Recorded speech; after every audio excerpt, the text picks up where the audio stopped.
بسم اللہ الرحمن الرحیم۔ السلام علیکم۔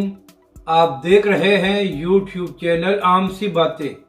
اہل حدیث عالم دین سے علامہ سعد حسین رضوی کی ملاقات کیا اتحاد ہونے جا رہا ہے اور مخالفین کی چیخیں سامنے کیوں آ رہی ہیں؟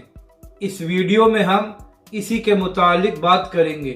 ناظرین کرام، کل تحریک لبیک کے سربراہ علامہ سعد حسین رضوی کی اہل حدیث عالم دین شفیق پسرور صاحب سے ملاقات ہوئی ہے۔ اس کے بعد کچھ لوگوں نے سوشل میڈیا پر طوفان بدتمیزی مچایا ہوا ہے اور کہہ رہے ہیں کہ علامہ سعد حسین رضوی نے کیوں ملاقات کی ہے۔ تو ناظرین کرام، پہلی بات تو یہ ہے کہ یہ ملاقات کوئی سیاسی نہیں تھی، بلکہ دونوں حضرات کو ایک شادی کی تقریب میں مدعو کیا گیا تھا اور وہیں پر ہی ملاقات ہوئی ہے۔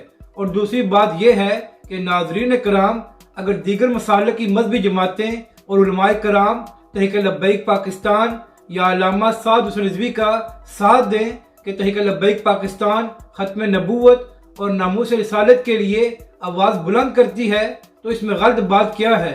یہ تو اچھی بات ہے کہ دیگر مسالک کے لوگ بھی تحریک لبیک پاکستان کے مشن کو تسلیم کرتے ہیں۔ اور آخری بات یہ ہے کہ ناظرین کرام، قائد اہل سنت شاہ احمد نورانی صدیقی رحمۃ اللہ علیہ MMA کے صدر تھے، اور ناظرین کرام، اس اتحاد میں تمام مسالک کی مذہبی جماعتیں موجود تھیں اور ان تمام نے ایک انتخابی نشان پر الیکشن لڑا تھا۔